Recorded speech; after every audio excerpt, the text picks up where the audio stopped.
Dahil wala na nga ang mga Duterte, talagang ano na, ano na, hirap na ang Duterte. Talagang mahina na ang pwersa nito. Makita yan noong rallies noong November 16 to 18. Inaasahan nila marami pa silang supporters pero wala na. Ha? Kaya dahil wala na ang Duterte, may mga nag-iisip na kahit ayaw na kay PBBM, kung ayaw naman nila kay PBBM, ayaw din nila kay Sara. Kaya wala Ah, walang patutunguhan. Kung ayaw kay PBBM dahil parang hirap na si PBBM sa pagpatakbo ng bansa, hindi rin naman pumapayag ang mga tao na si Sara naman. Ngayon, may mga grupo na nagtutulak ngayon, tinatawag nila military reset daw Ang gusto nila, magtayo ng isang caretaker government, parang caretaker, pansamantala, magpapatakbo muna ng bansa. Ang tinutulak nila na mamumuno itong negosyanteng si Ramon S. Ang. Ito yung tinatawag RSA sa mga sa mga nakakakilala sa kanya, RSA. Kaya lang umalma kaagad si Pulong.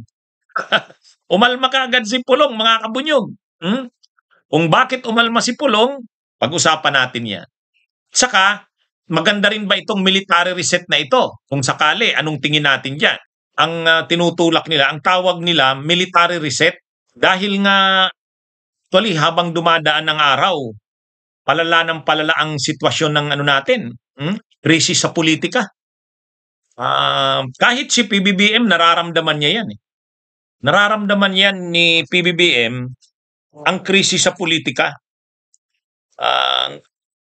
Ang sinasabi nating krisis sa politika, siyempre pinipilit ipakita ni PBBM na kaya niya pang kontrolin ang sitwasyon. At siyempre, sinisikap ni PBBM na ipakita na isusulong yung pagpapanagot sa mga tiwali, sa mga korap. Pero kaya niya pang panmunuan ang ano na to. Kaya lang habang tumatagal siyempre, halimbawa, itong mga huling developments na mismong mga tao na sa Malacanang nasasangkot. Siyempre, nalalagay sa ano rin si PBBM, naiipit din sa mga ganyan. Hindi niya ba alam yon? Mga nang ginawa na yon nila Lucas Bersamin kung sangkot nga sila. Sila dating budget secretary Amina Pangandaman, hindi ba alam ni PBBM yon? Kumbaga umaabot na sa ganun Tapos dito rin sa Kamara, siyempre, kapag lumalim yan, lalo na ngayon, iimbestigahan na si Martin Romualdez, posible ng kasuhan ng plunder, palapit kay PBBM Palapit ng palapit sa kanya. Kaya ito namang mga Duterte, supporters ng Duterte, talagang pinupukpok si PBBM para matanggal ito. Sa survival din ni PBBM ng administrasyon niya, katulad niyan, pinapakita niya na talagang wala siyang pinipili. Papanagutin ang lahat kahit pinsan niya nga. Kung kakasuhan, kasuhan. Ganun na yung latest na development yan Ngayon, itong mga grupo ng Duterte, nagigisilang agresibo sana. Lalo pa yung mga sinabi ni Amy Marcos, gusto nilang ginagamit nila yon para magalit ang taong bayan at ang mga military. Kaya lang, hindi naman ang military, hindi rin nila nakukuha Ang taong bayan, ganun din. Bakit? Kasi nga, si Sara din mismo, corrupt din Paano mo naman ikaw ipapalit? Corruption ang pinag-uusapan. Okay, nakikita nyo si PBBM, gusto na rin ninyong palitan. Dahil nga, ano na ito parang ang hirap na ring naiipit na rin si PBBM kasi ganito. Sangkot ba talaga siya o hindi? Kung yung kanyang mga malalapit na mga officials, katulad nila dating Executive Secretary Bersamin, dating Budget Secretary Amina Pangandaman, ay sangkot. Mga malalapit niyang tao yun, ibig bang sabihin hindi siya sangkot? Okay, kung hindi naman siya sangkot, si PBBM, paano naman nangyari yun na mga malalapit mong tao? Ibig sabihin, naiikutan ka? Marami na palang nangyayari doon sa Malacanang, hindi mo alam. O di parang nagiging incompetent ka. So may mga ganun ang nangyayari. Sila PBBM, ano nila yan? Nararamdaman nila na palapit ng palapit sa kanya ang init ng sitwasyong ito. Sa ngayon, nasisave niya pa ang administrasyon niya. Pero siyempre, habang tumatagal, ang kampo ng mga Duterte, nagiging agresibo na itulak na mag-resign na si PBBM at si Sara na ang iluklok. Kasi siya ang constitutional successor. Ang problema naman, maraming tao ayaw kay Sara eh. Maraming maraming tao ayaw kay Sara. Kaya tuloy, ito rin yung dahilan bakit yung mga tao ayaw ring sumuporta sa mga pagkilos na laban kay PBBM. Kumbaga, okay na si PBBM na lang kaysa sa Duterte. Kaya lang, yun na nga, habang tumatagal, naiipit na rin si PBBM. Siya na yung papunta na sa kanya kumbaga eh. Kahit sabihin pang hindi siya sangkot yan. Pero ang tanong, bakit nangyari yan sa pamumuno mo? Limbawa, yung mismong budget secretary mo, yung executive secretary mo, parang yung mo naman, yung pananagutan mo sa kapabayaan diyan, bakit nangyari yan? Naikutan ka niyan? Kung yung pinsan mo, si Romualdez, makasuhan ng plunder, alam nga namang anong ginawa mo na nangyari lahat ng yan under sa'yo bilang presidente ka? Kumbaga pipilitin na madiin si PBBM sa lahat ng to. At kapag hindi niya na kaya yan, lalakas yung kampo ng Duterte na manawagan na mag-resign si PBBM, iluklok na si Sara. Yun ang gusto nilang mangyari. Kaya lang, ang problema nila, walang sumusuporta na halos eh. Kahit yung Iglesia ni Cristo, hindi naman madala-dala yung panawagan na yon na mag-resign na si PBBM, ipalit si Sara. Kahit yung mga supporters nila, iilan lang ang namobilize nila doon sa EDSA, inaasahan nila, dadagsa ang tao nila. Kahit na nung nagsalita na si Amy Marcos nung inexpose si PBBM, ang inaasahan nila dahil inamin na ni Amy na adik si PBBM, inaasahan nila dadagsa ang tao doon sa ikatlong araw, wala ring nangyari. Ang malinaw dito, wala. Yung inaasahan nilang magagalit ang tao, susuportahan na ang pagpapalit ng presidente, at ang vice president na ang mamuno, wala, hindi nakakakuha ng suporta. Parang nung panahon ni Erap, mabilis yung pagpatalsi kay Erap nung 2001 kasi nung lumabas yung wedding scandal, nung inexpose yan ni Chavit Singson, nagalit ang tao, tapos nagkaroon na ng impeachment kay Erap hanggang sa talagang ayaw na ng tao kay Erap. Ang bilis ng pangyayari kasi kahit papano, okay sa tao na ang pumalit yung vice president, si Gloria Arroyo. Ngayon hindi ganun eh. Hindi ganun eh. Kahit pa nakikita ang korupsyon, kahit pa palapit kay PBBM itong mga issue ng korupsyon, hindi pa rin ibig sabihin na gusto ng tao kay Sara eh. Kaya hindi nakakakuha ng suporta. Kahit sa simbahan, kahit sa tao, kahit sa military. Pero ngayon, mayroong ipinopropose na isa. Ito ngayon yung pinopropose, itong grupo na to. Actually, ang tawag nila, military reset. Military reset. Marcos out, Ramon ang in, is MC Boss eyed as caretaker in military-backed reset. Yan ay artikulo sa politico.com.ph, November 20, 2025. So kahapon. So medyo yan ang mga pinag-uusapan. Ano daw kung paano kung may mga military na nagtutulak sila na okay kung ayaw na kay PBBM kasi na rin palapit kay PBBM itong issue ng corruption. Ayaw din naman kay Sara, ayaw din ng military junta.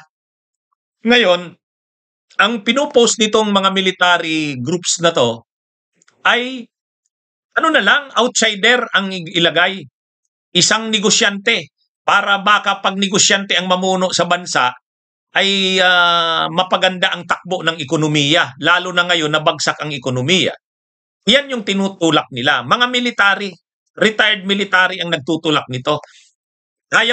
Kumbaga, dati kasi ang tinutulak nila military junta. Ay hindi nga katanggap-tanggap ang mga military junta na yan. Ayaw niya ng tao. So, ayaw ng tao sa military junta. So ayaw. Ang tawag na nila ngayon, military reset. Military back reset. Bakit reset? Parang isaayos ang bansa, i-reset. Ngayon, sino ang magtutulak niyan? Military daw. Parang kudeta style. Kaya lang, nagiging usap-usapan ito. Ngayon, ang kampo ng Duterte, mayroon kaagad reaksyon. Si Pulong Duterte mismo, may reaksyon kaagad yan, mga kabunyog. Ito yon. Outright unconstitutional. Pulong Duterte opposes military-backed reset. O yan medyo nag-release ng statement si Pulong Duterte, hindi siya sang-ayon dyan. Ngayon, medyo na ito, mga kabunyog, medyo seryoso na itong mga nangyayaring ito. Kaya pag-usapan din natin ito. Okay. Bakit ayaw ni Pulong? Ibig sabihin yan, ayaw ng mga Duterte dyan. Ayaw ng mga Duterte dyan sa military-backed reset na yan. Na ang plano, ang iluluklok ay si Ramon S. Ang. Si Ramon S. Ang, yan ang may-ari ng San Miguel Corporation. Yan ang may-ari ng San Miguel Corporation. Maalala nyo na nung mga panahon, ang pinaka nagpapatakbo ng San Miguel Corporation ay yung negosyanteng politiko rin, pumasok sa politika. Sige, si Danding Kuwangko. Yan ang may-ari noon ng San Miguel Corporation, si Danding Kuwangko. Kanang kamay niya ito, kapartner niya, itong si Ramon S. Ang. Pero nung mamatay si Danding Kuwangko, pumalit itong si Ramon S. Ang. Siya na ang nagpatakbo ng San Miguel. At mula noon, ang dami ng negosyo ng San Miguel Corporation. Hindi na lang siya yung San Miguel Beer, hindi na lang yung Magnolia, hindi na lang yan. Pati yung pumasok na siya sa infrastructure. Kaya nga, pag umakyat kayo sa Skyway 3, ang nakalagay doon, SMC Infrastructure o San Miguel Corporation Infrastructure. Pati yung pagpapatakbo ng NAIA ngayon na yung operation ng Ninoy Aquino International Airport, Ramon S. Ang din yon. Pati yung expressway, Ramon Ang din yan, Ramon S. Ang, RSA. Tapos yung ginagawang malaking airport, pinakamalaking airport na bago sa Bulacan, Ramon S. Ang din yon. So, kumbaga, sa sitwasyong ito, na grabe ang krisis sa politika natin, bagsak ang ekonomiya, ang dolyar ay bagsak, ang peso ay bagsak din. Itong mga military ay nagpo-propose. Okay, wag na i-give up na natin si PBBM kasi sa kanya na napupunta ngayon ang issue ng korupsyon. Pangalawa, wag din natin si Sara. O ayaw din ng military junta. Ito na lang. Parang pansamantala ang magpatakbo ng gobyerno, negosyante na muna. O itong si Ramon S. Ang. So ang tawag nila dyan, military-backed reset.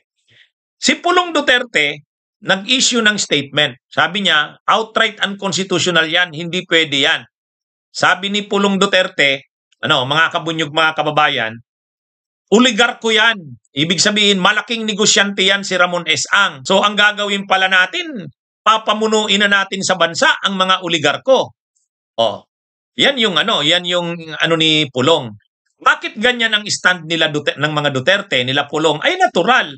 Gusto ng mga Duterte, kung ayaw na kay Marcos, si Sara na ang ilagay. Kasi sabi ni Pulong Duterte, bakit ninyo ayaw sundin ang konstitusyon? Nakalagay sa konstitusyon ang constitutional successor, ang vice president. Bakit ayaw nyong sundin yan? Wala naman sa konstitusyon yang mga military backed reset na yan. Kudita yan eh. Magkakagulo ang bansa pagka yan ang ginawa, sabi ni Pulong. Kumbaga ang inaano ni Pulong siyempre, kung ayaw na kay PBBM dahil nga nalalapit na sa kanya ang pagtuturo ng korupsyon, at parang nahihirapan ng patakbo yung bansa, bagsak ng ekonomiya, pero ang mga Duterte, sa pamamagitan nitong komentaryo ni Pulong, hindi rin sila payag sa military-backed reset. Kasi siyempre, ang sabi ni Pulong, hindi yan ang naaayon sa batas. Yan ay unconstitutional. Bakit ninyo ipipilit yan? O siyempre, ang unang magagalit dyan sa ganyan na mga military-backed reset, Duterte. Kasi sila, kung magulo na ang bansa,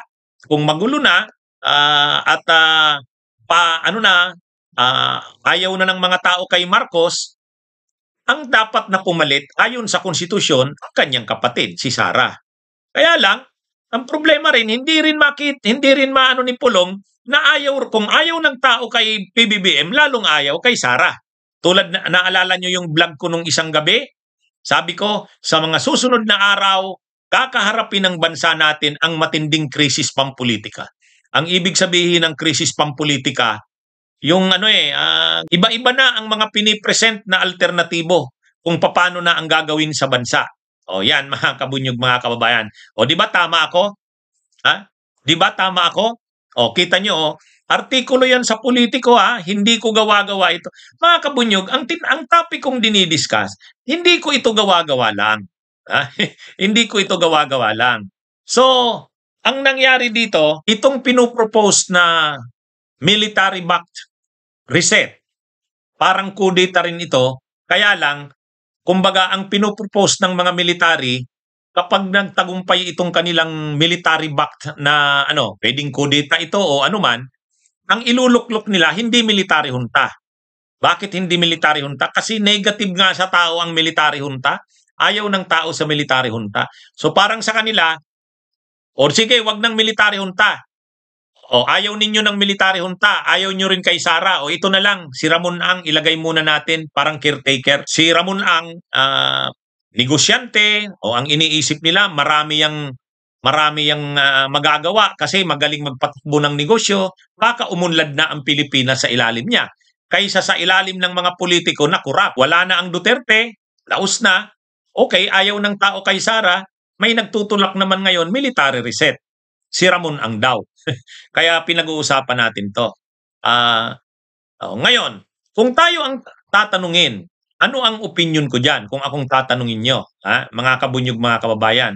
Kung ako ang tatanungin nyo, hindi rin ako kumbinsido dyan sa mga military back, ano na yan.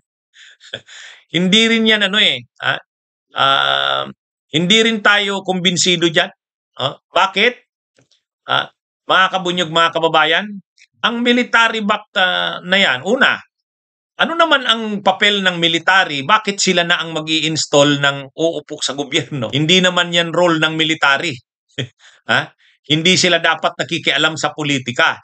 Kaya kahit yung mga military back na yan, hindi dapat yan Kasi hindi naman dapat nakikialam ang military sa politika.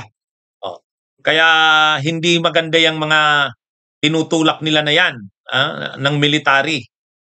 Ang military ay dapat hindi sa politika natin.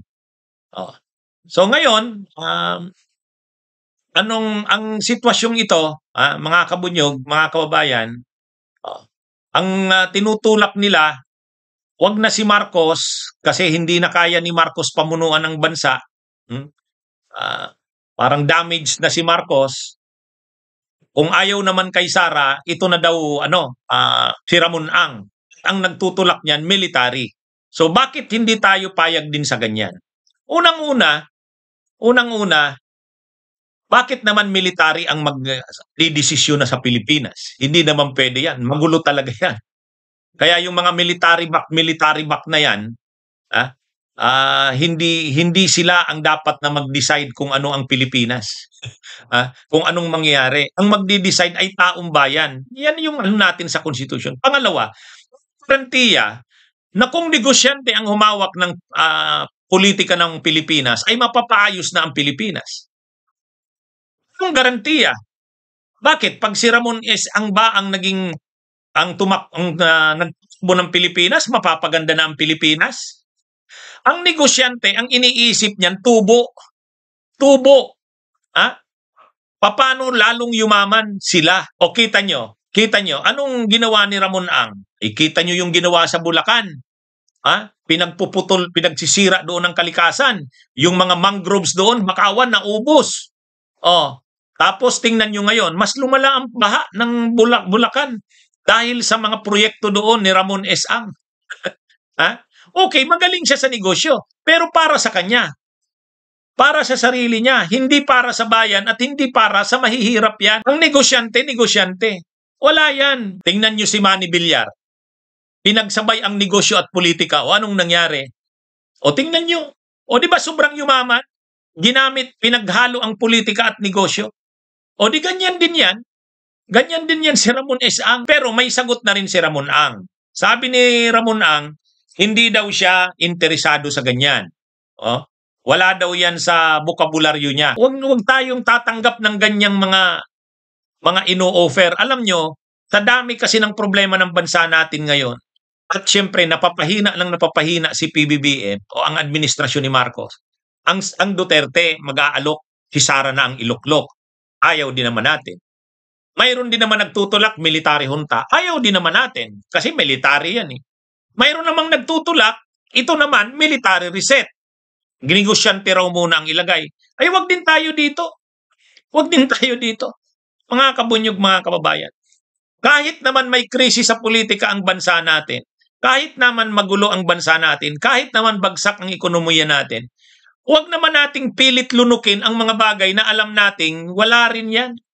Oh, bakit? Dahil magulo ang politika natin? Bakit? Dahil bagsak ang ekonomiya natin? Tatanggapin natin si Sara Duterte? Samantalang alam naman natin kung anong klase yan? Tatanggapin din ba natin itong mga military junta na to, na military ang magpatakbo? Ay hindi. Tatanggapin din ba natin na itong mga negosyante ang magpapatakbo? Bakit? Dahil lang matagumpay siya sa negosyo niya, pwede na siyang magpatakbo ng bansa. Magaling siya sa negosyo. Ibig sabihin, magulang siya. Pero, ibig sabihin yan, pag naging presidente yan ng Pilipinas, okay, lalong lalaki ang negosyo niya. Hindi naman ibig sabihin na magaling ka sa negosyo, makabayan ka. Hindi naman ibig sabihin na magaling ka sa negosyo, makatao ka. Hindi yan. Kaya sana, huwag tayong sumuporta sa mga ganitong mga ideya. Mga kabunyog? Kaya sana, ako, gusto ko na kahit hindi pa ito lumalakas panawagan na ito, kahit hindi pa yan lumalakas, ngayon pa lang, anuin na natin, labanan na natin yan. Kumbaga ang tawag natin diyang nip in the bud, kitlin sa usbong. Nagsisimula pa lang yung mga pag-propose ng ganyang mga ideya, anuin na natin, sirain na natin. Magtulungan tayo. Hindi ibig sabihin na may krisis sa politika natin, ang gulo na ng bansa natin. Hindi ibig sabihin na bagsak ang ekonomiya natin, bagsak ang peso natin. Kung ano-ano na lang, tatanggapin natin. Ayaw natin siyempre kay Sara. Ayaw din natin ng military junta. Ayaw din natin ito. Pinapaganda lang ng kung sino man ang nagtutulak nito, military back o daw. Pinapaganda lang nila, kunwari, subukan natin, negosyante ang umawak ng gobyerno. Kasi ang negosyante, at least, baka mapaganda na ang takbo ng politika ng Pilipinas. Kasi pag negosyante daw, hindi na yan mangungurakot kasi negosyante. Sinong nagsabi sa inyo? Sinong nagsabi sa inyo niyan?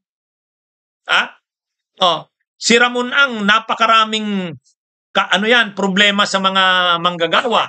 Napakaraming problema niyan. Ang mga projects na inaano niyan, maraming nasagasaan, maraming sinirang kalikasan. Kaya ito mga kabunyog, mga kababayan, ako, hindi sa akin galing ang idea na yan, na mga reset, military backed reset na yan. Hindi po sa akin galing yan. Galing yan sa mga may mga grupong nagtutulak niyan. Kaya lang, maaga pa, nagko-comment na ako. Bakit? Para kayo na aking mga regular viewers, kayo na aking mga followers, kung makita nyo man yung mga military reset na yan, at least tulong-tulong tayo, labanan ito. Hindi naman ito maganda sa bansa natin. Kaya lang, syempre, ang paganda lang yan sa okay, wag na tayo sa politiko. Wag na tayo sa Marcos, wag na tayo sa Duterte. Kung ayaw nyo ng military o dinegosyante, akala mo naman maganda ang gagawin nito sa bansa natin, hindi rin mga kabunyog, mga kababayan. Kaya kahit ideya pa lang yan, nip in the bud na tayo. Hitli na sa usbong pa lang. Nagsisimula pa lang yung ideya na yan, durugin na natin, magtulong-tulong tayo. Mga kabunyog, sana naunawaan nyo yung point ko sa ito. Totoo naman, successful na negosyante yan. Pero unang-una, tandaan nyo yung San Miguel Corporation. Paano lumaki ang San Miguel Corporation? Nung panahon, ang chairman ng San Miguel, si Danding Kuwangko. Itong si Ramon Ang, hindi pa yan chairman, parang kanang kamay pa yan ni Danding. Saan galing ang pera ng San Miguel Corporation? Galing sa mga magnyunyog, galing sa mahihirap. Alam nyo naman yung Coco Levy. Nung panahon ni Marcos, yung Marcos Sr., bawat kilo ng kopras na binibenta ng magnyunyog nung magkukopra, kinukunan ng buwis ng gobyerno, ang tawag doon, coco levy. Coco levy. Kinakaltas bawat kilo. May porsyento ang ano doon. Ang sabi, kontribusyon ng mga magnyunyog yun para magamit nila, para i-develop yung coconut industry. At para yung pamilya ng mga magnyunyog, mayroon silang parang trust fund. Ang tawag Coco Levy Fund. Sino ang nagpatakbo ng Coco Levy Fund na yon? Si Danding Kuwangko. Bakit si Danding Kuwangko ang nagpatakbo? Ay kasi siya yung kanang kamay ni Marcos Sr. noon. Tapos, si Danding Kuwangko may malawak daw na pataniman ng nyog. Siya ang presidente ng Coconut Federation. O ngayon, bilyon yun na pera. Saan inilagat ni Danding Kuwangko yung pera ng magnyunyog? Sa San Miguel Corporation. Kaya lumawak yung San Miguel Corporation kasi ang dami ng pera. Pero hindi niya pera ng magnyunyog. Hanggang sa lumaki yung San Miguel Corporation noon, nakapagbili ng mga coconut oil mills, nakapagtayo ng bangko. Ano yung bangkong itinayo? United Coconut Planters Bank. United Coconut Planters Bank. So ganun yung nangyari mga kabunyog, mga kababayan. Kaya si Danding Kuwangko sobrang yumaman galing sa pera ng magnyunyog. Hindi niya pera. Kung may pera man siya, kunti. Kaya nakontrol nila ang San Miguel Corporation. Kaya naitayo ang United Coconut Planters Bank. Actually, dumating yan sa kaso. Buti na lang nanalo ang mga magnyunyog. Natalo si Danding Kuwangko dyan. Ngayon, hanggang ngayon, hindi pa na ibabalik sa magnyunyog. Hindi pa na ibabalik yan. Yang Coconut Levy Fund na yan. Kaya, dapat nga ipaglaban pa yan eh. Pero nanalo na ang mga magnyunyog niyan, yung mga maliit na magnyunyog, coconut farmers. So, saan galing yon? Galing sa mga mahihirap. Kaya, ngayon, nung mamatay si Danding, sinong pamalit sa kanya? Itong si Ramon S. Ang. Ito kasing sila Ramon S. Ang, mga negosyante ito na marunong maglaro sa politika. Alam naman natin si Danding Kuwangko. Negosyante yon at the same time politiko. Tumakbo yung presidente nung 92, kaya lang natalo. Mula noon, hindi na siya umuli tumakbo. Pero nagtayo siya ng political party, yung Nationalist People's Coalition, NPC. Ngayon, yung 2016, sinuportahan nila Danding Kuwangko. Hindi, nung 98, sinuportahan ng San Miguel nila Danding Kuwangko. Si ERAP, nanalo. Nung 2016, sinuportahan naman nila si Grace Poe. Saka si Chis Escudero. Ganyan ang maglaro yang na yan, yang San Miguel Corporation. Ngayon, ilalagay nyo ang ganyan na negosyante sa politika ay matindi yan. Uubusin yan lalo ang pera ng bayan. Gagamitin ang politika para yung negosyo nila lalong lumawak. Ngayon nga na hindi sila nakaupo, malawak na ang negosyo nila, ay di lalo pa kung sila ang hahawak ng politika. Bunyog, halikan na kasama ka. Bunyog, kapag buklod ay may pag-asa. Luzon, Visayas, Mindanao, isa ang pananaw. Sa bagong Pilipinas ang bunyog isisigaw. Bunyog.